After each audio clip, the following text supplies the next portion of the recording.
كرهتي من البوراك والسوفلي والبيتزا نبدلو شويه، نجيب لكم وصفه تاع معجنات الورده يجوا بعجينه بزاف شابه وطريه، نبدلو بهم في المائده الرمضانيه تاعنا. نبداو مع المقادير تاعنا. عندنا كاس حليب دافي نزيدو عليه نص كاس ماء، ونزيدو عليه مغرف كبيره خماره ومغرف كبيره سكر وحبه بيض وربع كاس زبده دايبه. تقدروا تقسموا المقادير هنا، نخلطوهم.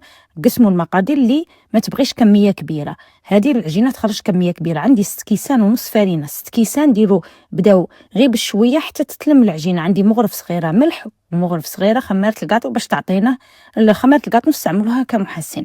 نلموا العجينه تاعنا غايه، من بعد ندلكوها حتى نتحصلوا على عجينه طريه. كما قلت لكم هذه الكميه تخرج لكم كميه بزاف كبيره.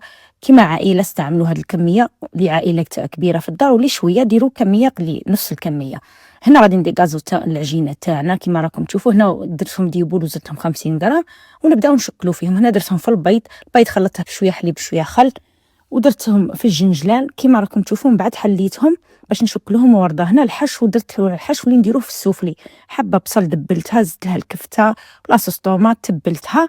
من بعد نخليه ينشف ونعمر به الحشو تاعي. درت فرماج بورسيون ودرت هذاك الحشو.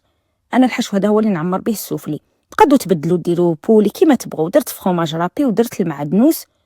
وتقدوا هنا تاني ما ترمدوهمش في الجنجلال، تقدوا ما ديروهم ني في البيض ني تشكلوهم، ومن بعد دهنوهم البيض وترشوا عليهم شويه سانوج ولا جنجلان كيما تبغوا.